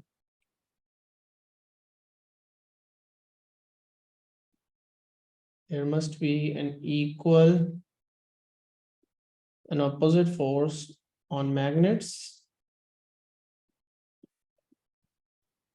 so it's downwards. ठीक है, चलें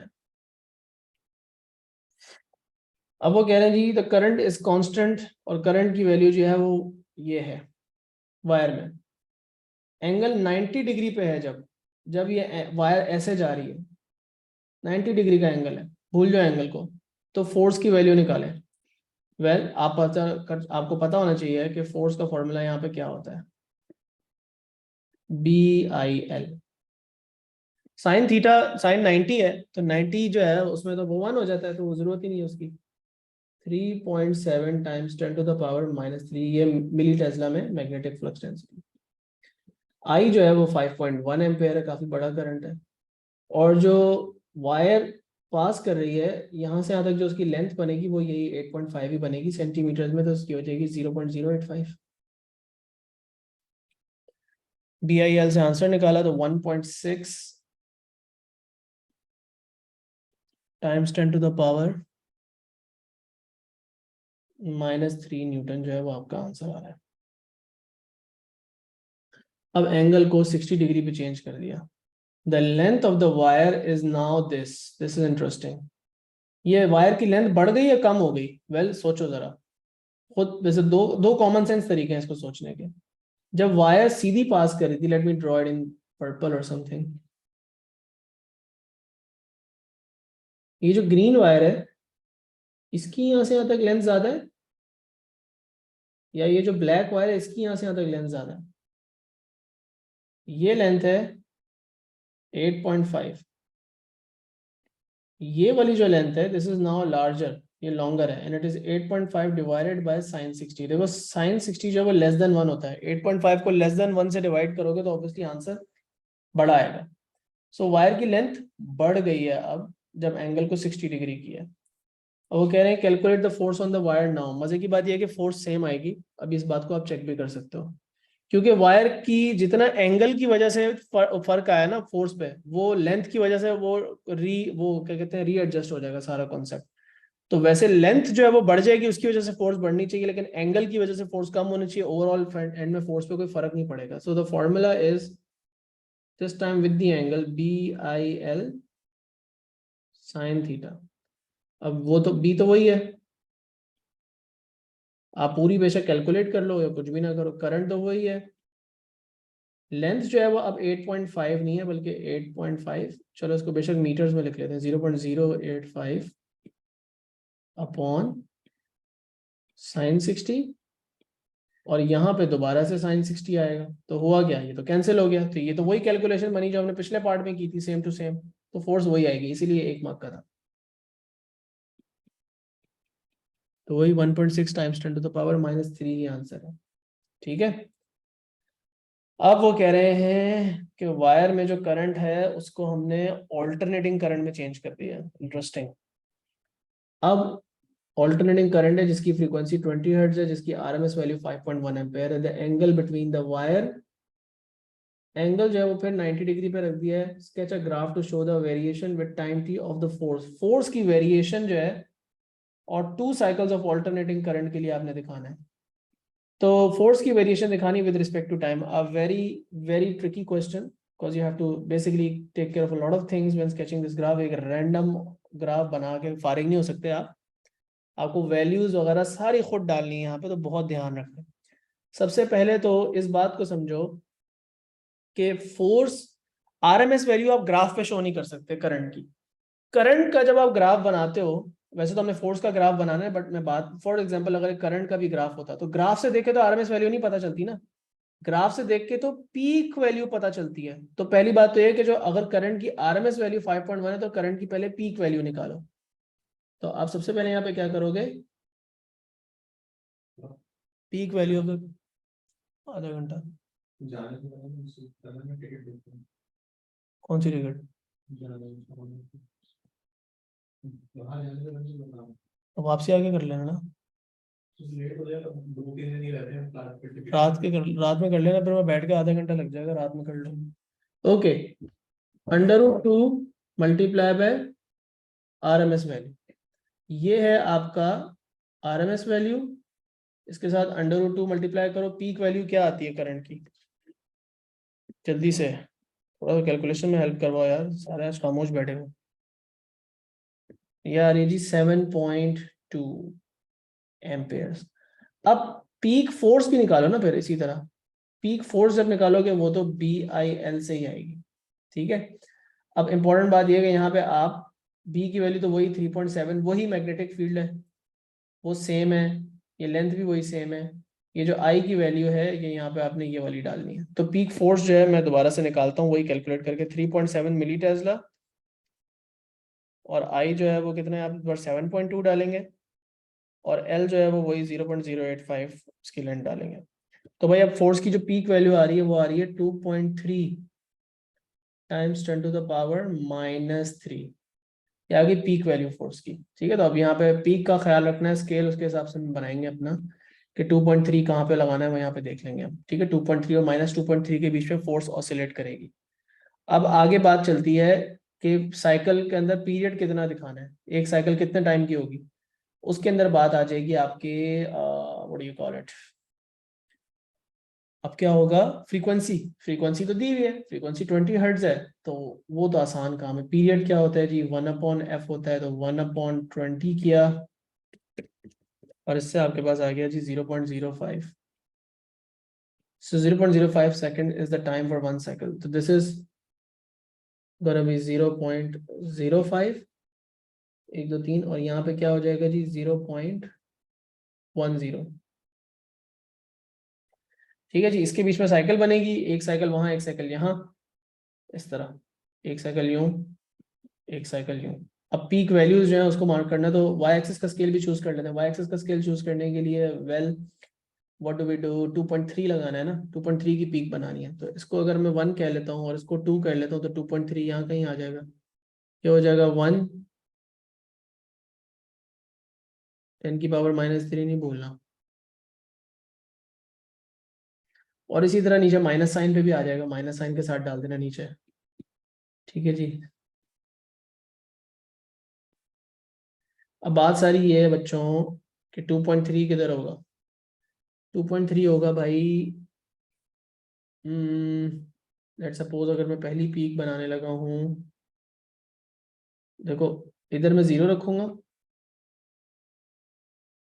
इधर 0 रखूंगा, इधर 0 रखूंगा, इधर 0 रखूंगा, इधर 0 रखूंगा, तो पीक जो है वो इसके बीच में कहीं पे आएगी। ये 15 बॉक्सेस है, मतलब 5 6 7 7.5 बॉक्सेस पे कहीं पीक बनाऊंगा।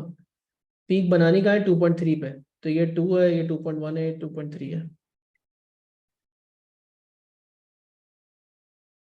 यहाँ पीक बनेगी।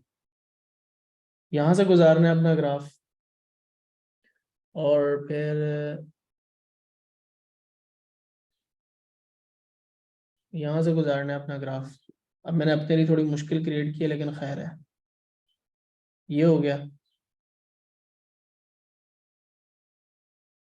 ये हो गया, और इसी तरह का एक और रिपीट करना है आगे यार। अच्छा नहीं बनाया ये वाली पीक, ये स्मूथ नहीं बना।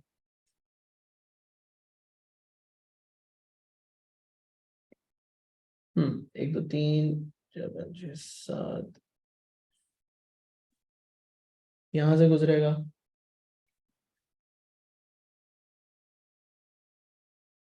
और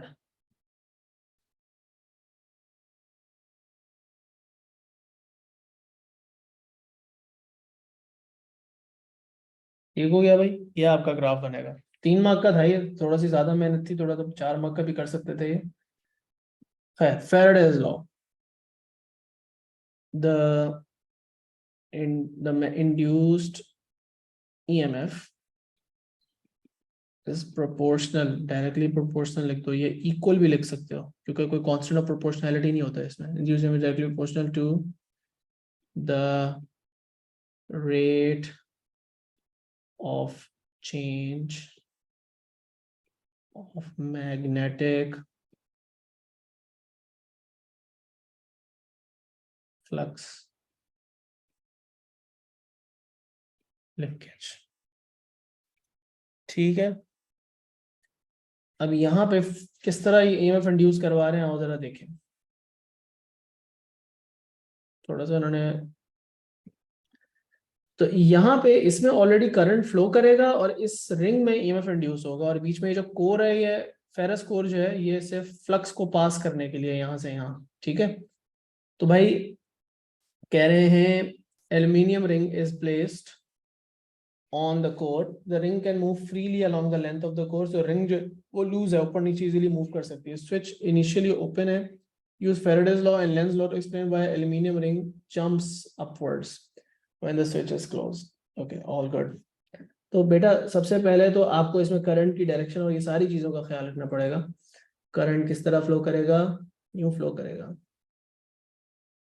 तो जब इसमें करंट फ्लो करेगा, बोल दो इसमें उन्होंने कुछ क्लियर नहीं रखा हुआ कि कॉइल में क्लॉकवाइज करंट फ्लो करेगा या एंटी क्लॉकवाइज, वो इतना इंपॉर्टेंट नहीं है. इंपॉर्टेंट बात यह है कि आपने बताना है कि फोर्स लगी क्यों और अपवर्ड फोर्स जो है वो कैसे लग गई इसमें. तो सारी बात यहाँ पे शुरू होती है कि पहले तो कॉइल में करंट फ्लो करेगा, और क्या वो चेंजिंग करंट होगा या स्टडी करंट होगा, इस बात का जवाब देखो. वैसे तो प्रोलॉन्ग पीरियड के लिए अगर आप स्विच क्लोज कर देंगे, स्विच जब क्लोज करके छोड़ देंगे तो स्टेडी करंट ही होगा. लेकिन for that very brief moment जब स्विच क्लोज हो रहा है और current starting to flow, at that moment is not steady. ठीक है. तो पहली बात तो ये बताएंगे, करंट इन द कॉइल, जो नीचे वाला कॉइल है उससे क्या प्रोड्यूस होता है, magnetic flux produces magnetic flux. As switch is closed ये चेंजिंग करंट है. As switch is being closed, चलो इस तरह लिख लेते हैं. This is a changing current. So a changing magnetic flux passes the ring via ferrous core, soft iron core. क्योंकि core जो है उसके होने से मैग्नेटिक फील्ड सारी की सारी उसमें से पास करेगी. चेंजिंग मैग्नेटिक फील्ड मैंने लिख दिया ऑलरेडी. सो क्या होगा, ईएमएफ इंड्यूस होगा. So an EMF is induced in the ring. ये सेम वर्ड्स हैं जो किसी ना किसी तरह एंड में हमेशा रिपीट हो रहे होते हैं. All the theoretical explanations of induced EMF are almost same. You just have to realise कि मैग्नेटिक फ्लक्स चेंज कैसे हो रहा है, बाकी एंड में आपने सेम कहानी लिखनी होती है. So an EMF is induced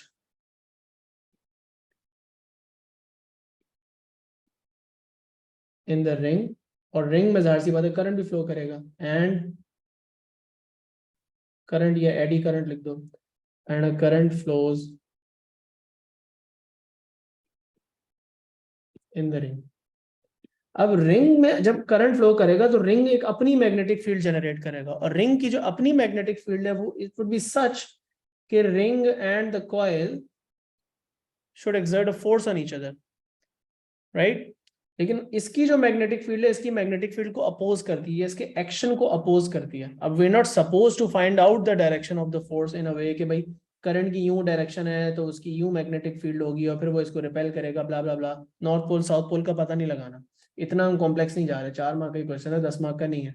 लेकिन हम ये कह सकते हैं कि भाई लेंस लॉ की वजह से जो डायरेक्शन ऑफ मैग्नेटिक फील्ड होगी इट वुड बी सच कि फोर्स उस पर अपवर्ड्स आएगी. बस इतनी सी बात जो है वो हम कर देंगे. ठीक है. तो वो एक मोमेंटरी फोर्स लगेगी जिसकी वजह से वो जंप कर रहा है. देखो वो अगर करंट की डायरेक्शन उल्टी कर दे तो फोर्स इस पर डाउनवर्ड्स भी लग जाएगी, या जब आप स्विच को ओपन करेंगे तब ये नीचे की तरफ एक्चुअली इस पर फोर्स लगेगी और ये नीचे की तरफ फर्दर इस पर पुश करेगा, पुश डाउन करेगा. तो बस यही हमें बताना है.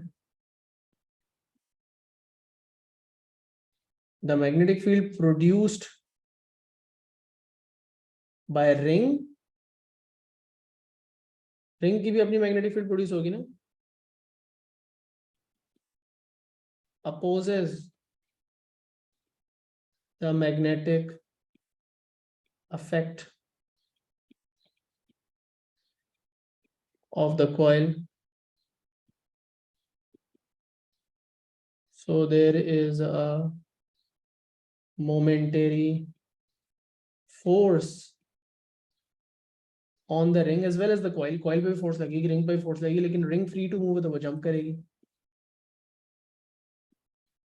and therefore it jumps up. ठीक है. What is meant by a photon? A discrete का word बहुत important है.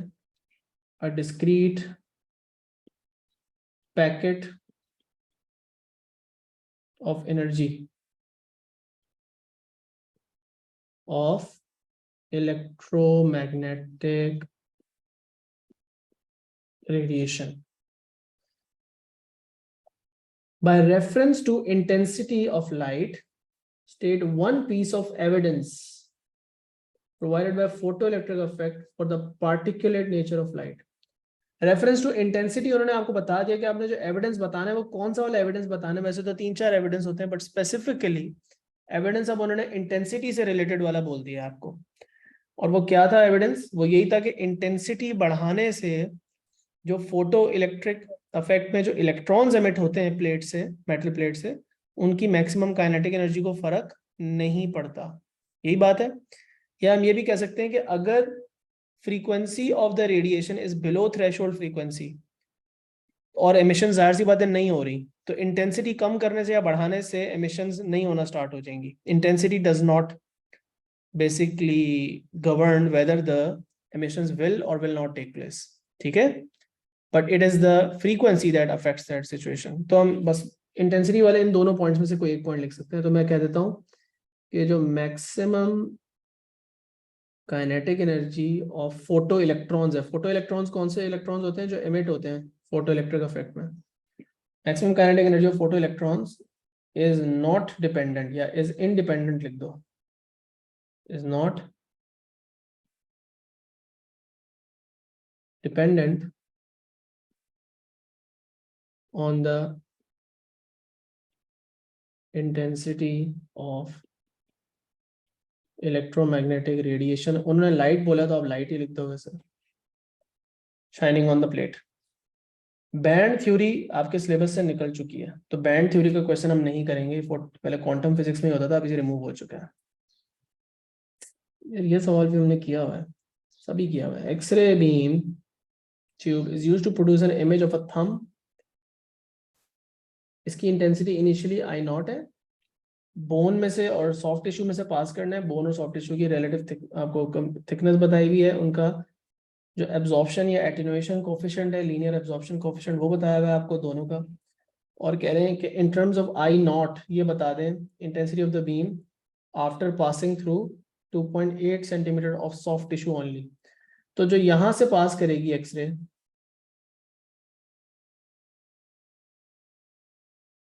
उसकी यहाँ पे आपने इंटेंसिटी बतानी है in terms of I not.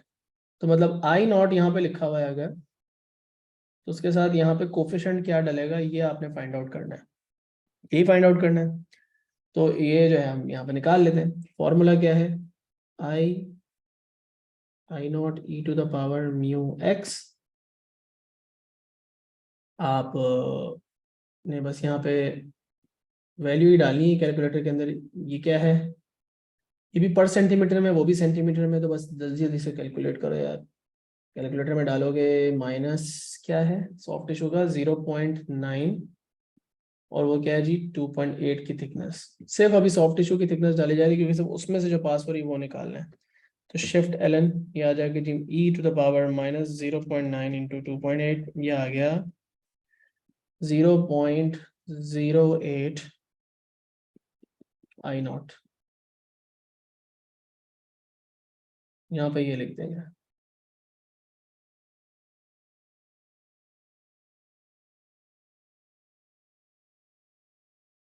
मतलब सिर्फ 8% जो है वो पास करिए, बाकी एब्जॉर्ब हो गई था हमने सॉफ्ट टिश्यू के अंदर। अब वो कह रहे हैं जब बोन और सॉफ्ट टिश्यू दोनों से पास करेगी तो क्या स्टोरी होगी। अब आप 2 दफा कैलकुलेशन करेंगे।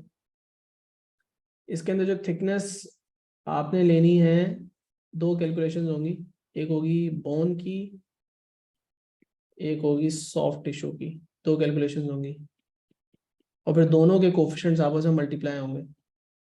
सो ई टू द पावर माइनस क्या है बेटा, बोन 3 इसका एटेन्यूएशन कोफिशिएंट है, बोन की थिकनेस क्या है 1.3।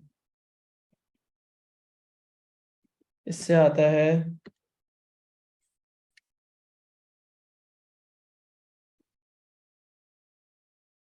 0.020 आई नॉट।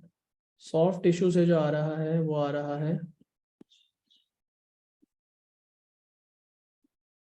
यहाँ पे 0.9, लेकिन अब जो थिकनेस है उसके बारे में आपको थोड़ा सोचना पड़ेगा कि जब यहां से एक्सरे पास कर रही है तो यही कोफिशिएंट निकालना है दोबारा से, लेकिन जो सॉफ्ट टिश्यू की जो थिकनेस है जब वो पास करी वो सिर्फ यहाँ से लेके और ये वाली, तो 2.8 में से आप 1.3 निकाल दो, 1.5 आएगा यहाँ पे, ये इंपॉर्टेंट है। तो अब आंसर आता है जी क्या,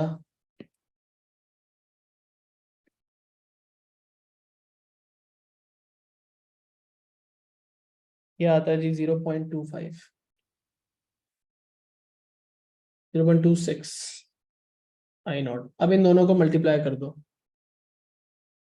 फाइनली आएगा इन दोनों को मल्टीप्लाई करके 0.02 इंटू 0.26, ये आ जाएगा जी 0.0052। मतलब यहाँ पे जो इंटेंसिटी आपको रिसीव हो रही है और ये 0.0052 टाइम्स आई नॉट। अब सवाल ये है कि कंट्रास्ट अच्छा है या नहीं। What is meant by contrast, difference in degree of blackening. X-ray की इमेज में ब्लैक हो रहा होता है ना एरिया जहाँ पे एक्सरे आके पड़ती है, तो डिग्री ऑफ ब्लैकनिंग में कितना फर्क है between different parts of the image, between different structures, between different tissues, etc. etc. Reference to your answer in A, तो आपका जो A में दो आंसर आए हैं, दोनों आंसर जो हैं पार्ट 1 और पार्ट 2 का, तो उससे बताएं कि इसका अच्छा कंट्रास्ट है या नहीं है। इसकी इंटेंसिटी आई है 0.0052 और ये आ रही 0.08, तो उससे जो है आप ये बता सकते हैं कि कंट्रास्ट अच्छा है, क्योंकि काफी फर्क है। This is a lot more than this. पापा, एक मिनट बच्चों होल्ड करो। पापा, पापा।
ओके, सो यहाँ पे हम देख रहे हैं कि यार ये 8% इंटेंसिटी पास करती है, यहाँ पे आधी परसेंट भी नहीं है, जीरो सिर्फ हाफ परसेंटेज पास कर रही है। So that is a lot of difference. तो हम ये कहेंगे कि जो डिफरेंस है, difference of both intensities is significant, अच्छा डिफरेंस है। सो हम उसकी बेसिस पे कहेंगे कि गुड कंट्रास्ट है। अगर कंट्रास्ट जो है वो पूरा होगा तो उसकी रीजन ये होगी कि दोनों आंसर बहुत ही सिमिलर सिमिलर आ रहे होते हैं, then it would have been bad contrast. What is last question है hopefully, what is meant by radioactive decay, unstable nucleus when an unstable nucleus disintegrates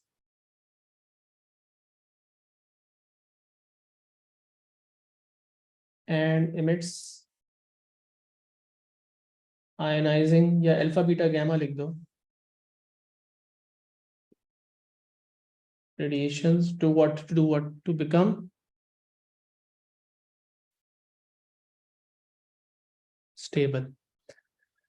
मुसाफ पूछ रहा है सर कंट्रास्ट वाली बात फिर से एक्सप्लेन करते हैं। बेटा देखो सीधी सी बात है, आपका जो थंब की इमेज आएगी ना, उसमें थंब की जो बोन है वो वाइट नजर आनी चाहिए, मतलब यहाँ से बहुत कम इंटेंसिटी पास करनी चाहिए, और जो सिर्फ सॉफ्ट टिश्यू से इंटेंसिटी पास होकर जा रही वो इंटेंसिटी ज्यादा होनी चाहिए उसके मुकाबले में। ठीक है, तो ये है 0.08 और ये है 0.0052। This is, although it might seem like a small value but it's still much bigger than this. सो यहाँ पे आपकी जो इमेज बनेगी, this part will be very black, और जो ये वाला पार्ट है ये बहुत ब्राइट होगा, बोन व्हाइट कलर की नजर आ रही होगी एक्सरे इमेज में, तो ये अच्छी कंट्रास्ट है। अगर ये दोनों वैल्यूज सिमिलर आएंगे तो बैड कंट्रास्ट है, अगर ये दोनों वैल्यूज नहीं सिमिलर आएंगे तो गुड कंट्रास्ट है। सारी ये बात है, ठीक है। तो ये रेडियो एक्टिव डिके हमने जो है वो कर लिया है, उसको हमने डिफाइन कर दिया कि रेडियो एक्टिव डिके क्या होता है। अब हमने बताना है, ओके सो ये रेट ऑफ डिके का क्वेश्चन है। The variation with the number of nuclei, okay technetium 101 है, और टाइम के साथ n की वेरिएशन दी हुई है, टाइम मिनट्स में है, वो n जो 10⁻7 के अंदर दिया हुआ है। Determine, use figure 13.1 to determine activity in becquerels at the time 14 minutes. करने के मल्टीपल तरीके हैं। एक अच्छा तरीका एक्टिविटी होता है रेट ऑफ डिके। तो रेट ऑफ डिके कैसे निकाल सकते हैं, किसी भी चीज का जो रेट ऑफ चेंज है, एक्टिविटी ये होती है ना delta N upon delta T. तो इसके लिए बेहतरीन तरीका तो ये है कि आप 14 मिनट्स पे ग्रेडियंट की वैल्यू निकाल दो।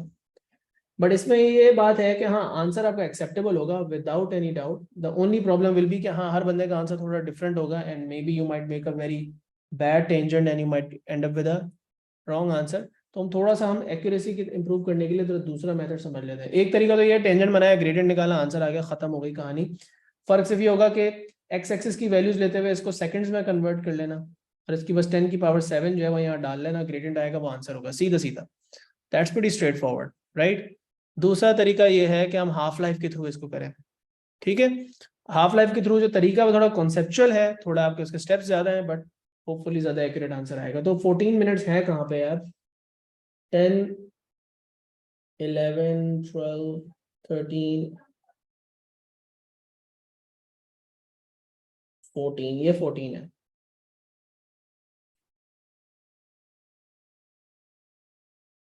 ये वाला पॉइंट है। अब यहाँ पे ये 14 मिनट्स की ये वैल्यू है, और ये कितना है जी 4.4। अब वो कह रहे हैं कि यहाँ पर आप एक्टिविटी निकाल दें। एक्टिविटी का फॉर्मूला एक आपने पढ़ा हुआ है, A is equals to n lambda. अब यहां से अगर आपको एक्टिविटी निकालनी है तो n की वैल्यू आपको पता है 4.4 टाइम्स 10⁻7 आ रही है, और lambda you do not know. Lambda के लिए हमें साइट पे जाके एक पूरी अलग से वर्किंग करनी पड़ेगी। लैम्डा नहीं पता ना आपको, 4.4 टाइम्स 10⁻7 तो यहाँ से आ गया, यहाँ से आ गया। प्रॉब्लम कहाँ आ रहा है, लैम्डा की वैल्यू का। तो लैम्डा कैसे निकालेंगे, हाफ लाइफ से निकालेंगे। लैम्डा का आपको फॉर्मूला पता है कि वो होता है जी ln 2 0.693 अपॉन हाफ लाइफ। अब हाफ लाइफ कहां से आएगी, ग्राफ से आएगी। हाफ लाइफ आ जाएगी ग्राफ से, सेकंड्स में डालना, लेकिन क्योंकि बैकरल्स में आंसर देना है, becquerels means per second, so you need to do it in seconds. So half life निकालते हैं यहाँ से। अब इनिशियल वैल्यू कितनी है बेटा, 8.2, 8.4, 8.6, 8.8। 8.8 को 2 से डिवाइड करो, क्या आता है, 8.8 का आधा क्या होता है, 8.8 का आधा होता है जी 4.4। तो वो यहीं पे आ रहा है। अब मजे की बात ये है कि 14 मिनट से आपकी हाफ लाइफ बन गई। Wow, so we don't have to find any new point. This 14 minutes also happens, total coincidence happens, could be something else as well, but 14 minutes also happens to be the half life। तो ये 4.4 की value पे गिरने में, इसको एक दफा double check भी कर सकते हो कि जैसे 4.4 का आधा होता है 2.2, तो 2.2 तक जाने में इसको कितना टाइम लग रहा है। 2.2 पे आपका आ रहा है जी कौन सा पॉइंट, थोड़ा एक्यूरेसी से देखो, ये वाला पॉइंट आ रहा है, ये 28 मिनट्स है। तो ये भी एक और हाफ लाइफ है। सो श्योरली हाफ लाइफ जो है वही 14 मिनट्स की ही है। ठीक है जी। तो हाफ लाइफ 14 मिनट्स की है, उसको सेकंड्स में करके डाल देंगे और लैम्डा निकाल लेंगे। जो लैम्डा की वैल्यू हो जाएगी ln2 डिवाइडेड बाय 14 मिनट्स को सेकंड्स में कन्वर्ट किया 60 से मल्टीप्लाई करके। ठीक है, just remember that. So lambda की वैल्यू क्या आई बच्चों? किसी ने निकाल दी या मैं निकालूं? इसकी वैल्यू आ रही जी 8.25। ये पर सेकंड में निकालना चाह रहा हूँ ना मैं। 8.25 टाइम्स 10 टू द पावर -4, ये आई पर सेकंड में लैम्डा की वैल्यू। अब लैम्डा की वैल्यू आ गई तो अब इसको यहाँ पे डाल सकते हो। अब यहाँ पे इसका फॉर्मूला है, यहाँ पे लैम्डा को डालो आराम से। ठीक है जी। तो पहले आपको लैम्डा नहीं पता था तो आपने लैम्डा को पहले यहाँ से निकाला। अब लैम्डा की वैल्यू डाल दो, अब उससे आपकी एक्टिविटी आ जाएगी।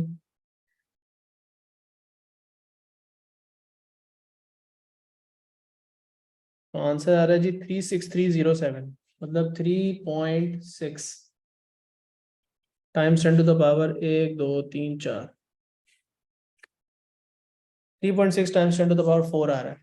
अब आप अपना टेंजेंट वाला तरीका भी अप्लाई करके देख लें और देखें उसका आंसर इससे कितना करीब पहुंच सकते हैं आप। That would be it. नहीं नहीं नहीं, एक क्वेश्चन और भी है। अच्छा, मजे की बात है कि अगले पार्ट में आपको डिके कांस्टेंट ही निकालना है और आप वो निकाल के बैठे हो। तो क्या करूंगा मैं तो भाई ये उठाऊंगा और इसको कॉपी पेस्ट कर दूंगा, क्योंकि हमने ऊपर वाले मेथड में ही जब डिके कांस्टेंट निकाला है तो फिर ये तो हमारा हो गया कंप्लीट। सो हमारा आंसर आ रहा है 8.25 या 8.3 times 10 to the power -4। Done.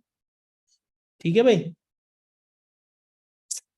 All right, समझ गया भाई। Question complete, paper complete. चले अगला आप लोगों ने अगर पेपर करना है तो बता देगा कौन सा करना है। वैसे अब हम P5 की भी 2 क्लासेस रख लेंगे ताकि क्वेश्चन 2 को कंक्लूड कर सकें। और P4 के लिए और क्या कर सकते हैं? मोस्ट प्रॉब्ली टुमारो, टुमारो नहीं हुई तो लास्ट में ट्यूसडे को मैं रखूंगा। ठीक है, ट्यूसडे को रखूंगा इंशाल्लाह। चलें जी, थैंक यू, अल्लाह हाफिज़।